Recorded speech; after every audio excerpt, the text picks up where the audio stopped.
الحمد لله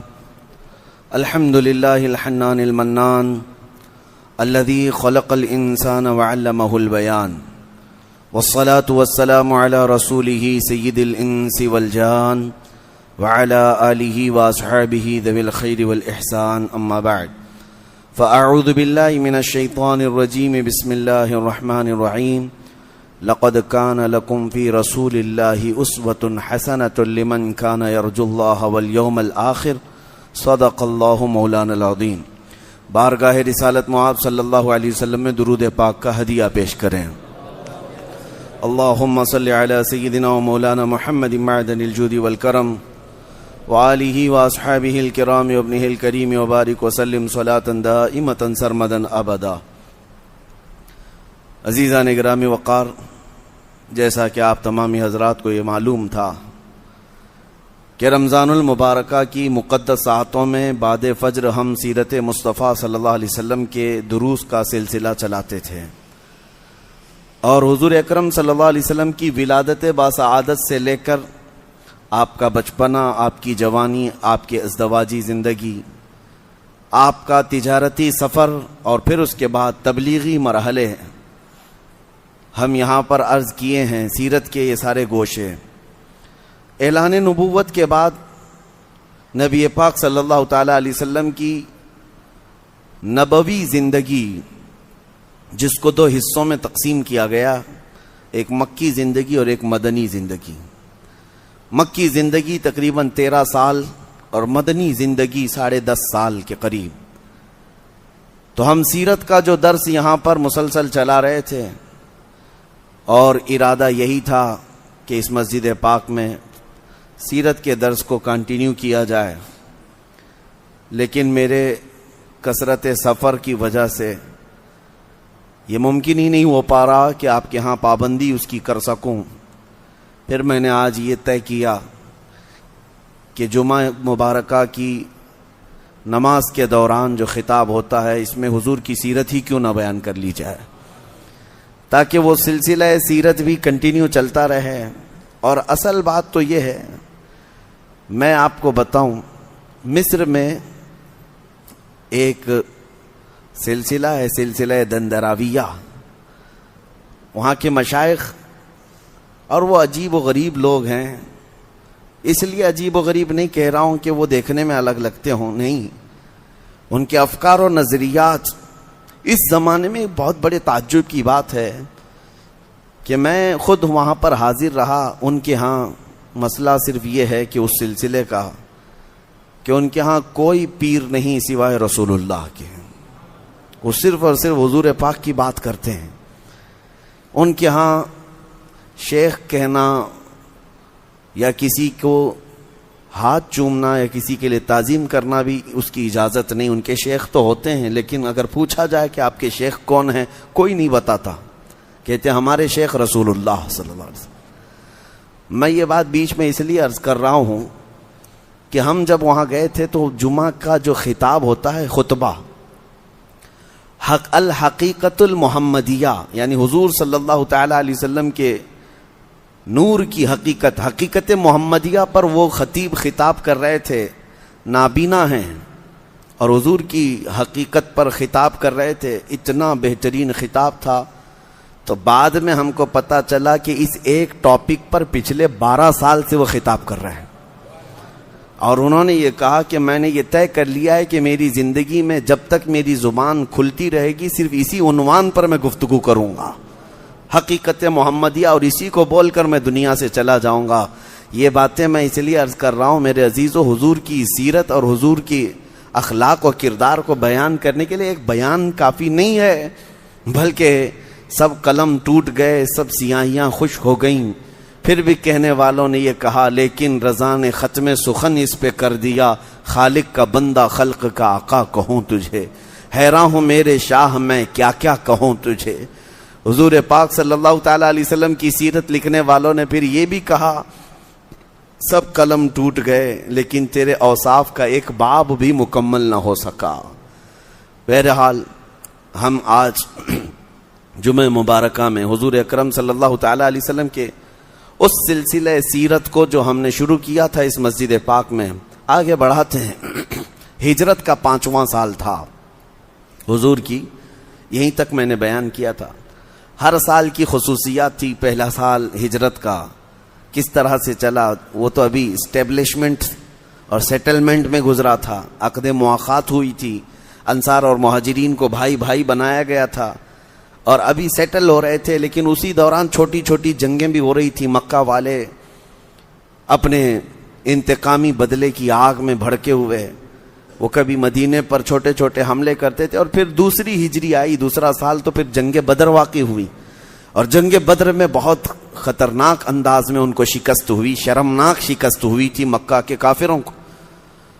70 کافر مارے گئے تھے، اس میں بڑے بڑے سردار، ابو جہل بھی مر گیا تھا، عتبہ شیبہ جیسے لوگ مر گئے تھے. اور بدر کے بعد پھر مکہ مکرمہ میں اسی بدر کی شکست کے غم میں ابو لہب بھی مر گیا تھا.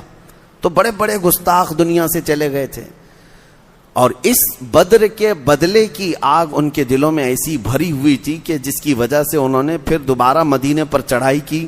یہ تیسری ہجری تھی، تیسرا سال تھا. احد کی جنگ واقع ہوئی مدینہ طیبہ میں. ایک سال گزرا تھا کہ شوال کا مہینہ تھا اور احد کی جنگ واقع ہوئی، اور اس کی بھی تفصیلات میں نے آپ کے سامنے رکھا. پھر تیسری ہجری کے بعد چوتھی ہجری کے درمیان چھوٹی چھوٹی بہت ساری جنگیں ہوئی. سرایا ہوئے، صحابہ گئے، کبھی 300 کی فوج گئی، کبھی 400 کی فوج گئی. کچھ میں مقابلے ہوئے، کچھ میں مقابلے نہیں ہوئے. اور اس کے بعد 5ویں ہجری آئی. اب 5ویں ہجری میں ایک اہم واقعہ جو پیش آیا، جبکہ چوتھی ہجری میں نے غزوہ بنو مستلق کا ذکر کیا تھا. غزوہ بنو مستلق جس کو مریسی بھی کہا جاتا ہے، کہ یہ حضور پاک صلی اللہ تعالی، یاد ہے نا آپ حضرات کو جو حاضر باش تھے؟ ہو سکتا ہے نام ذہن سے نکل جاتے ہوں، لیکن واقعات تو یاد ہونا چاہیے کہ ہوا کیا تھا. کیونکہ مجھے سیرت سننے والے بہت سارے احباب نے یہ کہا کہ اتنے نام آپ ذکر کرتے ہیں صحابہ کے، لیکن ذہن میں یہ چیزیں رہ نہیں جاتی. ہم نے کہا نام اگرچہ یاد نہ ہو، واقعہ یاد رہے. یہ سیرت کا حصہ ہے کہ جب سیرت دہرائی جائے تو آپ کے ذہن میں پھر سے وہ فلیش آ جائے. اور غزوہ بنو مستلق جس میں حضرت عائشہ صدیقہ پر تہمت لگائی گئی تھی واپسی کے دوران، وہی غزوہ تھا. اس کے بعد ہوا یہ کہ مدینے میں 3 یہودیوں کے قبیلے تھے، یہ بھی میں نے بتایا تھا. ایک بنو قریظہ، ایک بنو نذیر اور ایک بنو قینقاع. یہ تینوں یہودیوں کے قبیلے تھے. اور انہوں نے حضور صلی اللہ علیہ وسلم سے ایگریمنٹ کر رکھا تھا کہ جب بھی مدینے پر کوئی حملہ ہوگا تو ساتھ مل کر لڑیں گے. لیکن بنو نذیر جو تھے وہ غدار تھے، انہوں نے وعدہ توڑ دیا تھا، اور جس کی وجہ سے ان کو مدینے سے باہر بھگا دیا گیا تھا. وہ بھی ایک جنگ ہوئی تھی. انہوں نے حضور صلی اللہ تعالی علیہ وسلم کو کیا تانا دیا تھا؟ بنو نذیر نے ایک عورت کو، جو عربی عورت تھی، اس کا لباس اتار دیا، مدینے میں ننگا کر دیا تھا اس عورت کو یہودیوں نے.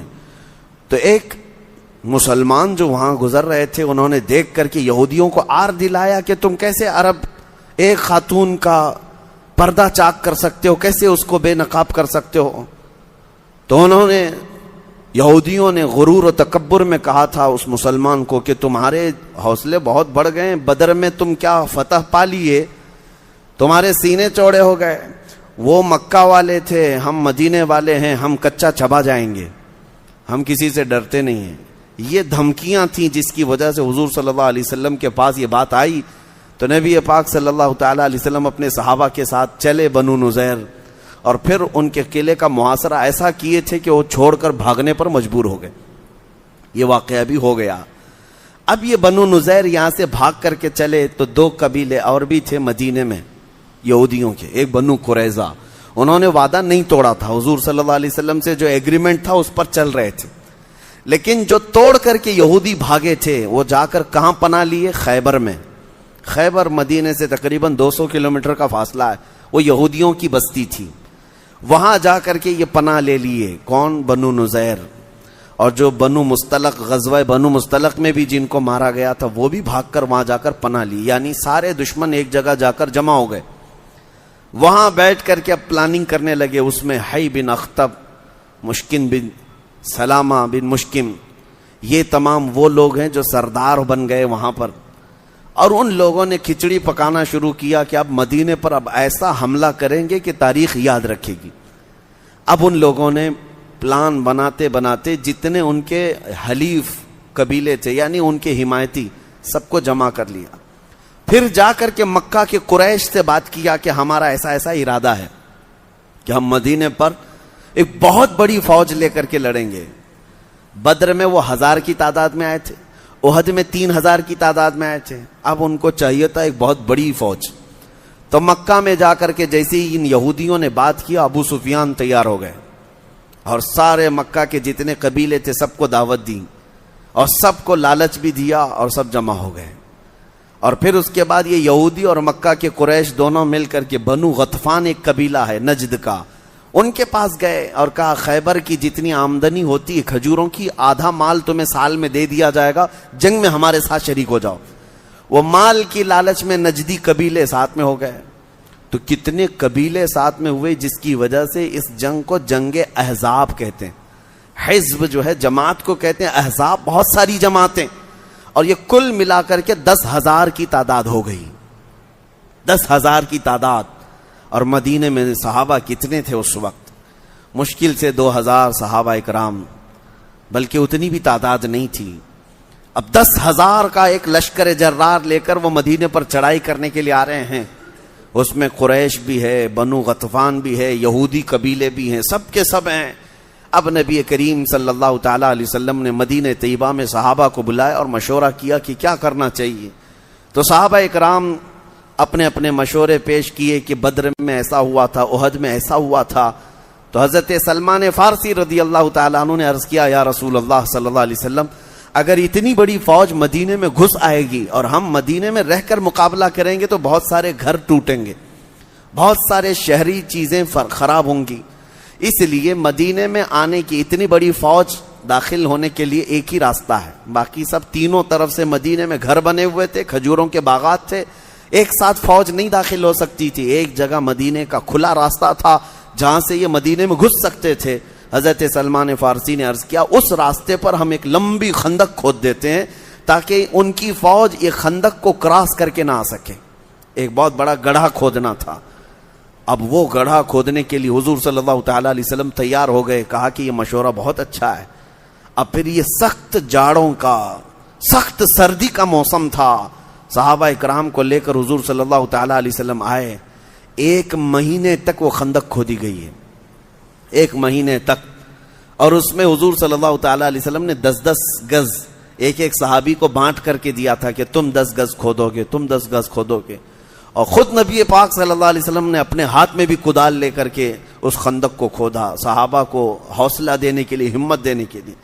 صحابہ کہتے ہیں کہ اس کی دھول سے حضور صلی اللہ علیہ وسلم کے جسم پر پوری تہ جمع ہو گئی تھی جب خندق کھودی جا رہی تھی، اور کئی دن کے فاقے تھے۔ نبی کریم صلی اللہ تعالیٰ علیہ وسلم اس کو غزوہ خندق بھی کہتے ہیں اور غزوہ احزاب بھی۔ اس کا ذکر پورا قرآن پاک میں سورہ آئی ہے، سورۃ الاحزاب، پوری سورہ موجود ہے 21ویں پارے کے اخیر میں۔ اب یہ خندق جب کھودی جا رہی تھی، اتنی لمبی اور اتنی چوڑی خندق ہے یہ کہ عرب کا بڑی نسل کا گھوڑا، تیز دوڑنے والا گھوڑا بھی چھلانگ لگا کر کے اس خندق کو پار نہیں کر سکتا تھا، اتنی چوڑی اور اتنی گہری اور اتنی لمبی خندق۔ یہ کھودنے کے وقت میں کئی معجزے بھی پیش آئے میرے آقا صلی اللہ علیہ وسلم کے۔ جنگ تو اپنی جگہ پر ہے، لیکن حضور اکرم صلی اللہ تعالیٰ علیہ وسلم کے کمالات، ایک پتھر اتنا بڑا آ گیا کہ صحابہ سے وہ ٹوٹتا نہیں تھا۔ صحابہ آئے بارگاہ مصطفیٰ صلی اللہ علیہ وسلم میں، عرض کرتے ہیں، یا رسول اللہ صلی اللہ علیہ وسلم، یہ پتھر ہم میں سے کسی سے ٹوٹتا نہیں ہے۔ حضور اٹھے، اس وقت سرکار صلی اللہ تعالیٰ علیہ وسلم اٹھے، صحابہ کہتے ہیں ہم نے دیکھا حضور کے پیٹ پر پتھر بندھے ہوئے تھے۔ پتھر اس لیے باندھے جاتے تھے کہ مضبوط پیٹ کو باندھنے سے بھوک بار بار نہیں لگتی تھی، ورنہ پیٹ خالی رہے، کھلا رہے تو بھوک کا احساس زیادہ ہوتا ہے۔ تو وہ شدید انداز میں ٹائٹ پتھروں کو رکھ کر کے پیٹ پر باندھ لیتے عرب کہ بھوک کی شدت کا احساس نہ ہو۔ صحابہ کہتے ہیں 2-2 پتھر حضور اکرم صلی اللہ علیہ وسلم پیٹ پر باندھتے تھے۔ ورنہ آپ لوگ یہ ہمیشہ سنتے آئے نا کہ پیٹ پر پتھر باندھنا. کیا ہے پیٹ پر پتھر باندھنا؟ یہ اسی لیے کہ بھوک کا احساس نہ ہو, پیٹ ٹائٹ بندھا رہے گا. حضور اٹھے اور نبی پاک صلی اللہ علیہ وسلم تشریف لائے اس جگہ پر جہاں یہ پتھر کی چٹان تھی جو کسی سے نہیں ٹوٹتی تھی. اپنے ہاتھ میں کدال لیا نبی پاک صلی اللہ علیہ وسلم اور اللہ اکبر کہہ کر اس کو مارا تو ایک آگ جیسی روشنی نکلی. حضور پاک نے الحمدللہ کہا, پھر دوبارہ اٹھا کر اس پر مارا, پھر ایک روشنی نکلی, الحمدللہ کہا. تیسری مرتبہ جب نبی پاک صلی اللہ علیہ وسلم نے کدال ماری تو چنگاری تو نکلی. صحابہ کہتے ہیں وہ پتھر کی چٹان ریت کی طرح پھٹ کر کے ختم ہو چکی تھی. اب صحابہ سے حضور ارشاد فرماتے ہیں جب میں نے پہلی ضرب لگائی, پہلی مار ماری اس پر, تو میں نے ملک شام فتح ہوتے ہوئے دیکھ لیا. دوسری مرتبہ میں نے ضرب لگائی تو ملک یمن کو فتح ہوتے ہوئے دیکھ لیا ہے. تیسری مرتبہ ضرب میں نے لگائی تو ایران, عراق, بلکہ دنیا کے کونے کونے تک اسلام کو پہنچتے ہوئے دیکھ لیا ہے. حضور اکرم صلی اللہ علیہ وسلم مدینے میں خندق کھودتے وقت ہی یہ بشارت دے رہے تھے کہ اسلام وہاں تک جا چکا ہے. یمن فتح ہوا, عراق فتح ہوا, شام فتح ہوا. یہ دور عمر فاروق میں جو فتح ہوا الحمدللہ آج تک اسلام کے دائرے میں ہی موجود ہے. حضور نے اس وقت فتح کی بشارت دی تھی. اب اس کے بعد یہ بھوک کا ماحول, یہ فاقہ کشی, اور صحابہ اکرام کو ترغیب دینے کے لیے نبی پاک صلی اللہ تعالی علیہ وسلم اشعار, یعنی صحابہ اکرام اشعار پڑھتے تھے, حضور ان کے لیے دعا فرماتے تھے. حضور اکرم صلی اللہ تعالی علیہ وسلم یوں ارشاد فرماتے کہ اگر اللہ تعالی ہمیں ہدایت نہ دیتا تو نہ ہم میں سے کوئی نماز پڑھتا, نہ کوئی صدقہ کرتا. اور صحابہ اکرام اس پر جواباً عرض یہ کرتے کہ مولا تبارک و تعالیٰ کا ساری نعمتوں کا شکر ایک جگہ اپنے حبیب کا پڑوسی بنایا, یہ شکر اور ہے. اس وقت یہ صحابہ حضور کا جواب دیتے تھے اور پتھر اٹھاتے تھے اور پھر مٹی اٹھایا کرتے تھے. حضرت جابر رضی اللہ تعالیٰ عنہ صحابی رسول ہیں, ان کا گھر وہاں قریب میں تھا. اپنی بیوی کے پاس دوڑتے ہوئے آئے, کہا بیگم گھر میں کچھ ہے کھانے کے لیے؟ مجھے حضور کی بھوک دیکھی نہیں جا رہی ہے, نبی پاک صلی اللہ علیہ وسلم کا فاقہ دیکھا نہیں جا رہا ہے, گھر میں کچھ ہے؟ بیوی نے کہا کہ کچھ جو ہے, تھوڑا سا جو ہے, ایک سا, جس کو آپ یہاں یوں سمجھ لیں کہ 1 کلو 2 کلو کے آس پاس کا. حضرت جابر نے کہا اس کو جلدی سے پیس لو, اس کا آٹا بنا لو, اور ہمارے گھر میں بکری کا پلا ہوا ایک بچہ ہے, میں ذبح کر کے اس کی بوٹیاں بناتا ہوں, تم کھانا بنا لو, میں حضور اکرم صلی اللہ علیہ وسلم کو گھر لے آتا ہوں. بیگم نے کہا یاد سے حضور اکرم صلی اللہ علیہ وسلم اور آپ کے ساتھ 2-3 صحابہ کو لانا, اس لیے کہ خندق میں اس وقت صحابہ اکرام تقریباً 550 کی تعداد میں خندق کھود رہے ہیں اور سب بھوکے ہیں. حضرت جابر کی بیگم کہتی ہیں کہیں رسوا مت کرنا مجھے سب کے سامنے کے کھانے کے لیے. حضرت جابر نے کہا تم فکر مت کرو, اور وہ جو کا پیس کر آٹا بنائی اور روٹیاں تیار کرتی ہیں, آٹا گوندھ کر کے رکھی. حضرت جابر رضی اللہ تعالیٰ عنہ آتے ہیں, کان میں حضور سے عرض کرتے ہیں یا رسول اللہ صلی اللہ علیہ وسلم, آپ کا غلام اپنے گھر پر تھوڑا سا کھانا بنایا ہے, آپ تشریف لائیں, ابو بکر و عمر اور کوئی ساتھ میں ہوں, آپ تشریف لائیں. نبی پاک صلی اللہ تعالیٰ علیہ وسلم نے فرمایا جابر جاؤ گھر, میں جب تک نہ آؤں نہ ہانڈی اتارنا نہ روٹی بنانا. اور اس کے بعد متوجہ ہوئے جو صحابہ خندق کھود رہے تھے اور سب کو اعلان کیا کہ اے میرے صحابہ چلو جابر کے گھر میں دعوت ہے. 550 صحابہ سب کدال اور پھاوڑے نیچے رکھے اور حضور کے پیچھے چل پڑے. 1 کلو گیہوں اور اتنی بڑی جماعت.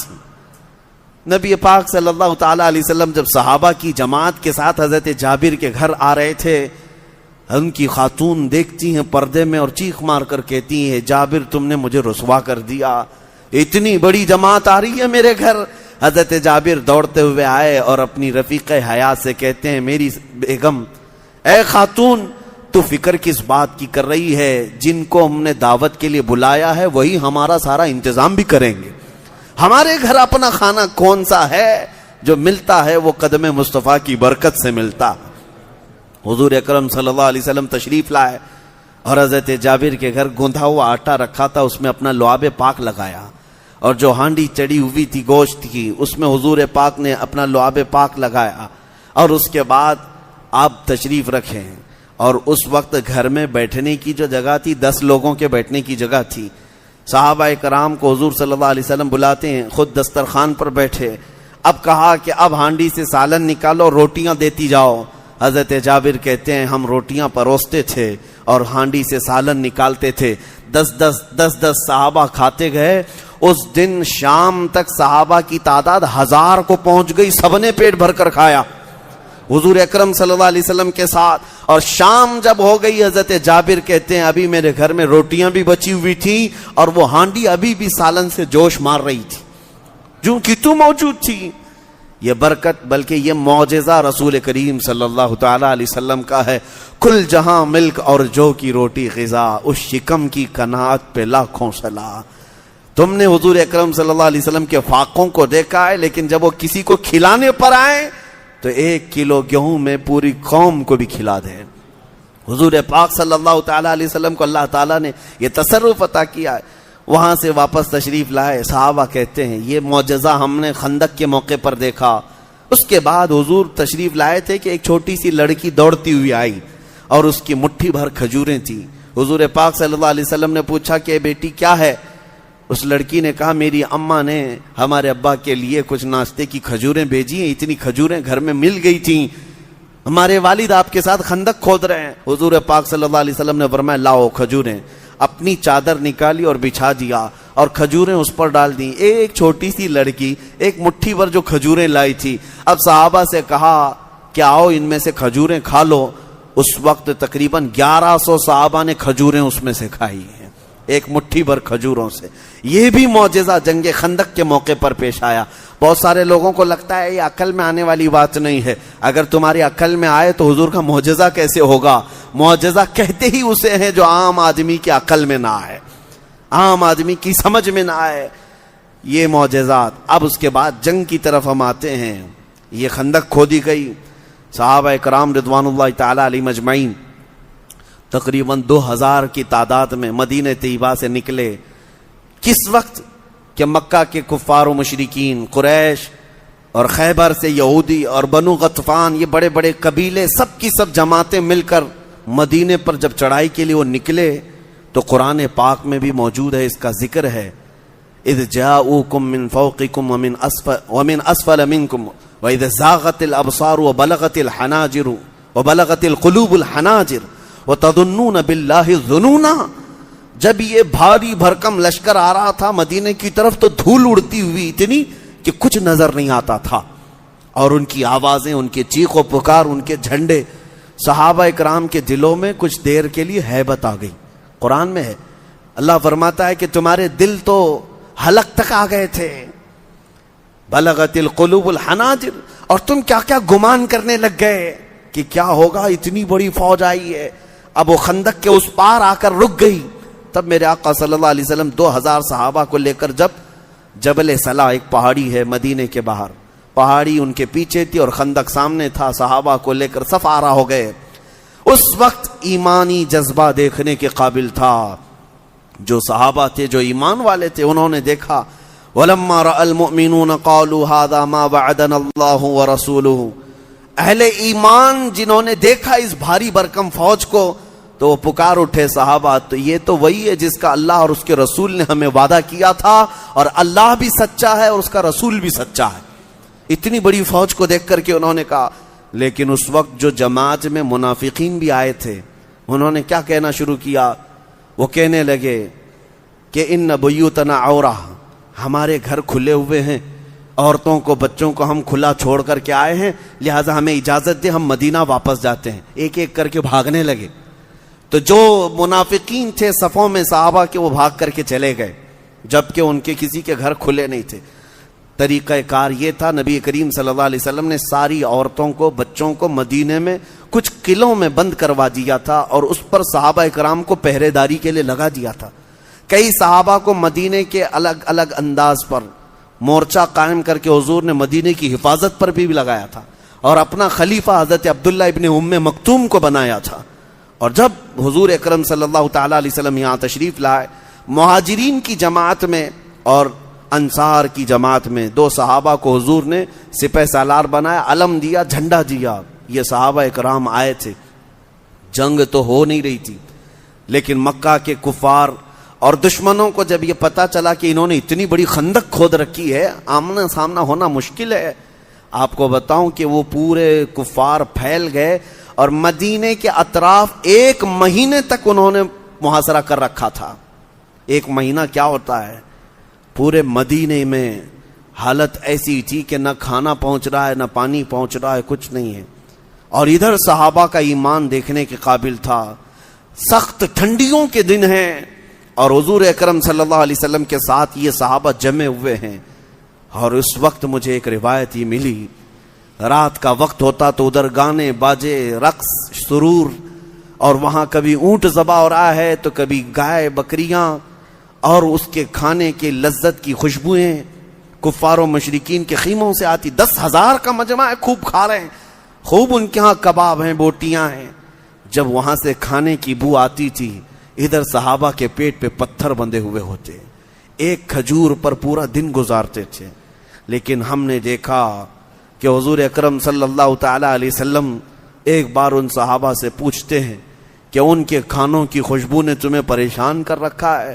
صحابہ کا کیا ایمان تھا، کہتے ہیں یا رسول اللہ صلی اللہ علیہ وسلم، کھانے کے لیے اگر ہم آئے ہوتے تو ادھر ہوتے، ادھر نہ ہوتے. اے میرے آقا، ہم تو آپ کے صرف چہرے مبارکہ سے اپنی بھوک بجھا لیتے ہیں. جب شدت کی بھوک لگتی ہے یا رسول اللہ، ہم آپ کو دیکھتے ہیں، بھوک کا احساس ختم ہو جاتا ہے. وہ صحابہ تھے جن کو 1 مہینے تک آزمایا گیا، اور اللہ تعالیٰ فرماتا ہے وہ زلزلوا زلزالا شدیدا، ان کو بہت تیزی سے ہلا دیا گیا تھا. اور اس کے بعد مدد آتی ہے. لوگ یہ سمجھتے ہیں آج کہ ہم یہاں گھر سے اٹھے مدد آ جانی چاہیے. ارے تم پہلے تو میدان میں کھڑے تو رہو، اور اس کے بعد تمہاری آزمائش ہوگی، اس کے بعد اللہ کی مدد آئے گی. وہ صحابہ ایسے ہلا دیے گئے تھے کہ تیروں کی بارش ادھر سے کفار کرتے تھے اور ادھر صحابہ ڈھال سے بچاتے تھے. ایک وقت ایسا بھی آیا کہ اس وقت خالد بن ولید انہی کی طرف سے آئے ہوئے تھے خندق میں، اور وہ گھوڑا دوڑاتے ہوئے حضور کے خیمے تک آ گئے تھے. اور وہ جوان آدمی، اور جب حملہ کرتے تھے تو کسی کی دیکھتے نہیں تھے. لیکن اس وقت حضرت سعد ابن ابی عبادہ انصار صحابہ میں سے ایسے جلیل القدر صحابی ہیں، وہ ایسے بپھر کر کے نکلے تھے خیمہ رسول کی طرف کہ اس وقت خالد بن ولید بھی سعد ابن عبادہ کی تاب نہ لا سکے اور پیٹ پھیر کر کے بھاگنا پڑا. اس لیے کہ اس وقت سعد ابن ابی عبادہ، حدیث میں ملتا ہے کہ اس قدر خون خار نظروں سے دیکھ رہے تھے کہ ان کی نظروں کی کوئی تاب نہیں لا سکتا تھا. حضور کی حفاظت کے لیے وہ اس قدر تیزی سے دوڑائے تھے کہ کوئی خیمے تک حضور کے آ نہ سکے. وہ صحابہ کیسے حضور پر اپنی جان نچھاور کرتے تھے. اور اس کے بعد 1 مہینہ جب گزر گیا، نبی کریم صلی اللہ تعالی علیہ وسلم نے صحابہ اکرام سے مشورہ لیا. بنو غطفان جو ہے وہ تو مال کی لالچ میں ان کے ساتھ آئے. خیبر والوں نے کہا آدھی انکم ہماری آپ کو دیں گے کھجوروں کی، تم ہمارے ساتھ لڑو. اس بات میں تو وہ جنگ میں آئے. حضور نے یہ فرمایا کہ ان کا جو سردار ہے میں اس سے بات کرتا ہوں کہ تجھ کو ہم مدینے کی کھجوروں کا آدھا حصہ ہر سال دیا کریں گے، ان کا ساتھ چھوڑ دے. مکہ کے جتنے قریش ہیں اور یہودیوں کے چھوڑ دے. تو حضور اکرم صلی اللہ تعالی علیہ وسلم نے یہ ارادہ فرما لیا کہ بنو غطفان کا جو سردار ہے اس سے بات کر کے مدینے کی کھجوروں پر صلح کر لیں گے. اب اس بات پر صحابہ اکرام سے مشورہ تھا. سعد ابن معاذ، سعد ابن ابی عبادہ، 2 سعد ہیں حضور کے، یہ بہت جلیل القدر سعد ہیں. حضور ان دونوں کی بڑی عزت بھی فرمایا کرتے تھے. یہ انصار کے سردار تھے. دونوں کو حضور نے بلایا اور کہا کہ میں نے ایسا ارادہ کیا ہے کہ بنو غطفان جو آئے ہیں وہ تو صرف کھجوروں کی لالچ میں ان کے ساتھ آئے ہیں، ہم ان کو پیشکش کرتے ہیں مدینے کی آدھی کھجوریں ہر سال ان کو دے دیا کریں گے، وہ ان کی جماعت سے الگ ہو جائیں گے. دونوں صحابہ سنتے ہیں اور عرض کرتے ہیں یا رسول اللہ صلی اللہ علیہ وسلم، اگر یہ وحی آ چکی ہے، اللہ کا حکم ہے آپ کے اوپر اور یہ حکم مصطفیٰ ہے، تو پھر ہمیں بولنے کی مجال بھی نہیں ہے، ہم بولنا نہیں چاہتے. اس کے بعد آپ نے جو فرما دیا وہ حق ہے. لیکن میرے آقا اگر یہ مشورہ ہے تو ہمیں حکم فرمائے. حضور نے فرمایا نہیں، وحی کے ذریعے سے نہیں آئی یہ بات، اور نہ ہی یہ حکم ہے، میں تو یہ مشورے کے طور پر عرض کر رہا ہوں۔ دونوں صحابہ کھڑے ہو گئے، حضرت سعد ابن ابی عبادہ، سعد ابن معاذ، جو ایگریمنٹ لکھا جا رہا تھا اس کو پھاڑ دیا، کہا کہ یا رسول اللہ صلی اللہ علیہ وسلم، جب ہم کافر تھے تب ہم مدینے کی کھجوریں ان کو لے جانے نہیں دیتے تھے، اور آج ہم مسلمان ہو چکے ہیں، آدھی کھجوریں تو دور کی بات، یا رسول اللہ ہم آدھی گھٹلی بھی انہیں دینے کو تیار نہیں ہیں۔ بنو غطفان اگر جنگ کے ذریعے سے مدینے کی کھجوریں لینا چاہتے ہیں، یا رسول اللہ ہم انہیں کھجوریں نہیں، اپنے تیر اور نیزے ان کو کھلا کر بھیجیں گے۔ جب حضور نے دیکھا اتنا ایمان ان کا ہے، حضور نے اپنا فیصلہ واپس لے لیا۔ نبی پاک صلی اللہ علیہ وسلم نے فرمایا ٹھیک ہے، تم دونوں کے مشورے کو قبول کیا جاتا ہے، کوئی کھجوریں دینے کا فیصلہ نہیں ہوگا۔ اس کے بعد جنگ کا ایک دن ایسا آیا کہ اکرمہ بن ابو جہل، عمر بن عبد ود، یہ بڑے بڑے لوگ تھے، ایک 90 سال کا خراٹ بوڑھا آدمی ہے عمر بن عبد ود، لیکن اس کے بارے میں کہا جاتا تھا کہ وہ 1000 لوگوں سے لڑ سکتا تھا اکیلا، جو جنگ بدر میں زخمی ہو کر بھاگا تھا، اور اس نے یہ قسم کھائی تھی کہ میں اس وقت تک سر میں تیل نہیں لگاؤں گا جب تک مسلمانوں کو مار نہ لوں گا، اس وقت تک میں کنگھی نہیں کروں گا، یہ قسم کھا کر کے بیٹھا ہوا تھا۔ 5 سال کے بعد خندق میں آیا اور گھوڑے دوڑاتے ہوئے خندق میں کدا دیا، اور 4-5 لوگ خندق کو کراس کر کے مسلمانوں کے پاس آ گئے اور للکارنے لگے اور بڑی بری باتیں کہہ کر کے پکارنے لگے، کوئی ہے ہمارے درمیان مقابلے والا تو آؤ۔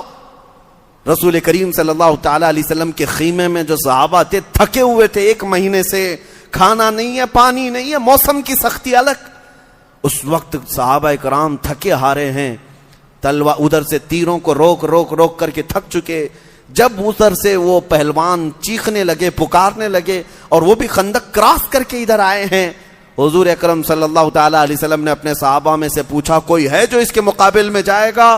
تو سب سے پہلے آواز آتی ہے شیر خدا حیدر کرار کی، علی ابن ابی طالب حاضر ہوتے ہیں بارگاہ مصطفیٰ میں، عرض کرتے ہیں یا رسول اللہ مجھے اجازت دیں۔ میرے آقا نے فرمایا تم نہ جاؤ علی، اس کے سامنے تم نہ جاؤ، میں نہیں چاہتا کہ تم جاؤ۔ حضرت علی نے کہا یا رسول اللہ ایک بار اجازت دیں، ایک بار اجازت دیں، اس پر میرا قرضہ باقی ہے، یہ بدر میں بھاگ کر گیا تھا اور یہ قسم کھا رکھا ہے کہ یہ اپنے سر میں کنگھی نہیں کرے گا اور تیل نہیں لگائے گا جب تک مسلمانوں کو مار نہ لے گا۔ آقا میں یہ چاہتا ہوں کہ یہ کبھی کنگھی نہ کر سکے اور کبھی تیل ہی نہ لگا سکے۔ نبی پاک صلی اللہ تعالیٰ علیہ وسلم نے حضرت علی نے جب یہ عرض کیا تو حضور نے امامہ مبارکہ اپنا اٹھا کر ان کے سر پہ باندھا اور اپنی تلوار حضرت علی کے ہاتھ میں دی، جس کو ذوالفقار حیدری کہا جاتا ہے، لے کر کے حضرت علی آئے۔ عمر بن عبد ود یہ بہت بڑا پہلوان مانا جاتا تھا، اس نے پکار کر کے کہا کہ تم کون ہو؟ حضرت علی نے کہا کہ میں، بلکہ یہ مکالمہ جو ان کے درمیان ہوا ہے وہ عجیب ہے، غضب کا ہے۔ اتنے بڑے پہلوان کے سامنے جاتے ہی حضرت علی نے اس سے کہا عمر بن عبد ود میں آیا ہوں تیرے مقابل میں، اسلام لے آ جا، اسلام قبول کر لے، میں تجھے چھوڑ دوں گا۔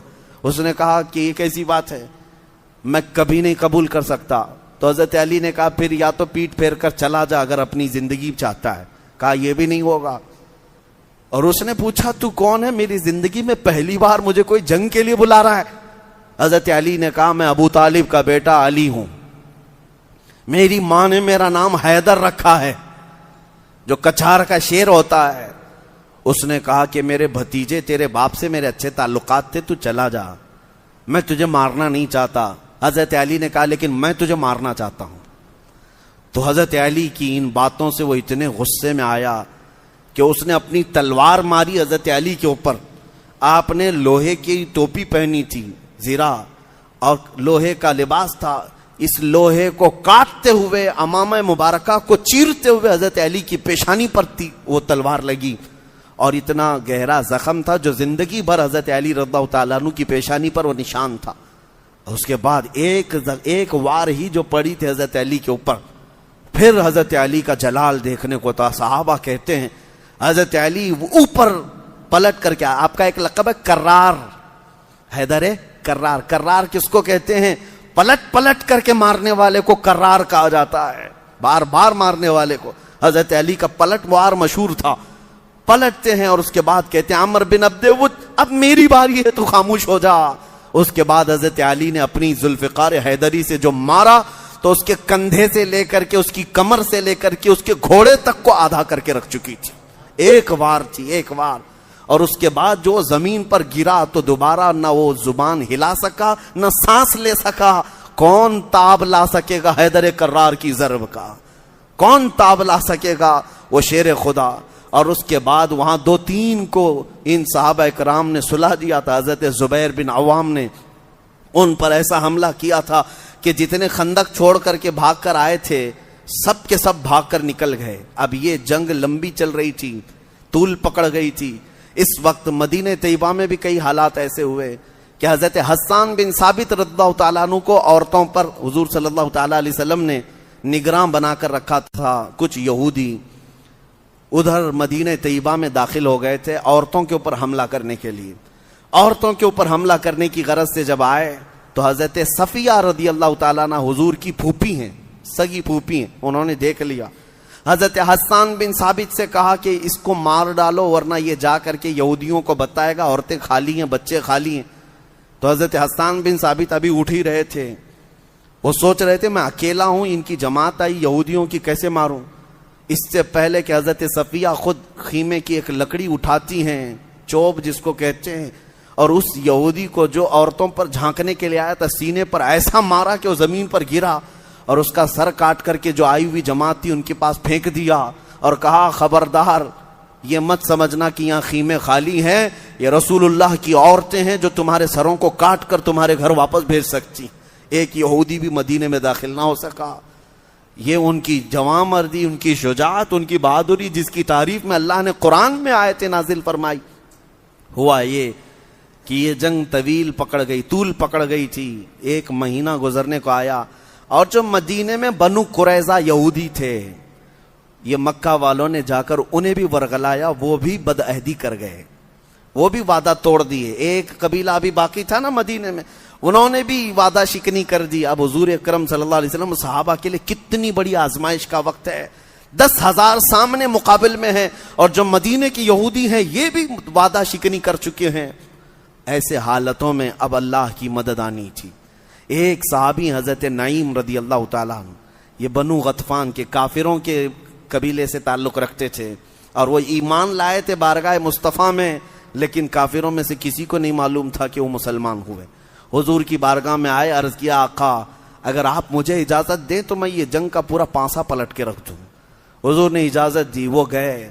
وہ بنو غطفان میں بھی معزز تھے، قریش بھی ان کی عزت کرتے تھے، خیبر کی یہودی بھی عزت کرتے تھے.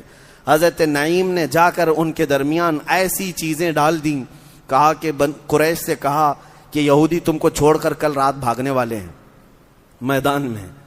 اور یہودیوں سے بھی انہوں نے کہا کہ قریش یہ چاہتے ہیں کہ تم اکیلے یہاں مدینے میں لڑ کر کے مرو، اور وہ بھی واپس اب جانا چاہتے ہیں. 1 مہینہ ہو گیا، ان کا راشن ختم ہو رہا ہے. صبح ایک دوسرے کے اندر شک ایسا پیدا ہو گیا، سب ایک دوسرے کو دیکھنے لگ گئے کون بھاگنے والا ہے، کون بھاگنے والا ہے.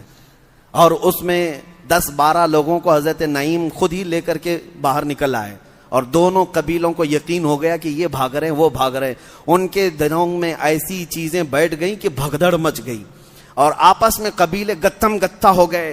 اسی وقت اللہ تعالیٰ نے تیز آندھیاں چلائیں جس سے ان کے جانور بدک گئے، ان کے خیمے اکھڑ گئے اور پھر ایسی حالت ہو گئی تھی کفار و مشرکین کی. قرآن پاک میں ہے کہ وہ اپنی جان بچانے پر مجبور ہو گئے تھے، سامان بھی چھوڑ دیا، سواریاں بھی چھوڑ دیں اور اپنی جان بچا کر واپس بھاگ گئے.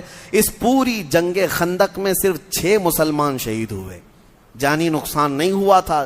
6 مسلمان شہید ہوئے. 10,000 کا لشکر جرار لا کر کے بھی میرے مصطفیٰ کریم صلی اللہ علیہ وسلم کے جوانوں کو وہ ٹس سے مس نہ کر سکے. یہ صحابہ کی صفیں تھی، یہ تاریخ ہے میرے عزیزو. حضور اکرم صلی اللہ علیہ وسلم کے جب وہ بھاگ کر چلے گئے، اب جو آخری میں عرض کرتا ہوں، اتنا وقت نہیں رہ جاتا ہے، میں شارٹ کر رہا ہوں. جو اور ایمان کو بڑھانے والی بات ہے، حضرت سعد بن معاذ جو سردار ہیں مدینے کے، ان کی رگ کٹ گئی تھی. تیر آ کر ایسا لگا تھا کہ ان کی رگ کٹ گئی. شہرگ جس کو کہتے ہیں، اکحل اس کا نام تھا، وہ رگ کٹ گئی. خون اتنا بہتا تھا کہ حضور صلی اللہ علیہ وسلم کے پاس جب وہ اپنا ہاتھ لاتے تو حضور کے چہرے پر پورا خون آ جاتا. یہ صحابہ جو زخمی تھے، 1 مہینے سے جنگ لڑ رہے ہیں، تیروں کی برسات ہوتی، روکتے رہے. اب جب وہاں سے نکلے، جب کفار و مشرکین بھاگ گئے، صحابہ مال غنیمت اٹھا کر مدینے کی طرف آ رہے ہیں، نبی پاک صلی اللہ تعالیٰ علیہ وسلم اپنا جنگی لباس اتار رہے تھے، جبرائیل امین آئے، عرض کیا یا رسول اللہ صلی اللہ علیہ وسلم، اللہ تبارک و تعالیٰ یہ چاہتا ہے کہ آپ یہیں سے بنو قریظہ کے مقابل میں نکلے ہیں، 1 مہینے کے امتحان کے بعد۔ حضور پاک صلی اللہ تعالیٰ علیہ وسلم ابھی اپنا جنگی لباس اتارے، حضرت جبرائیل کہتے ہیں آقا ہم نے، فرشتوں نے جنگی لباس نہیں اتارا ہے، اللہ یہ چاہتا ہے کہ یہیں سے آپ بنو قریظہ کے مقابل میں نکلیں۔ حضور اکرم صلی اللہ تعالیٰ علیہ وسلم دیکھتے ہیں اپنے صحابہ کی طرف، تھکے ہوئے، چہرے اترے ہوئے، زخموں کی حالت میں، کسی کا خون رس رہا ہے، کسی کے کپڑے پھٹے ہیں اور بھوک سے ان کے پیٹ سے لگے ہیں، لیکن حضور اکرم نے جبرائیل سے یہ نہیں کہا کہ ہم پھر کل دیکھ لیں گے، پرسوں دیکھ لیں گے، ارشاد فرمایا میں اپنے صحابہ سے پوچھ لوں۔ صحابہ کرام سے ارشاد فرماتے ہیں اے میرے صحابہ، جبرائیل آئے اور کہتے ہیں کہ یہیں سے بنو قریظہ کے مقابل میں جانا ہے، اللہ کا حکم ہے، تمہارا کیا مشورہ ہے؟ صحابہ میں سے کسی نے یہ نہیں کہا کہ آقا ہم مرہم پٹی کر لیں، گھر میں جا کر بیوی بچوں سے بات کر لیں۔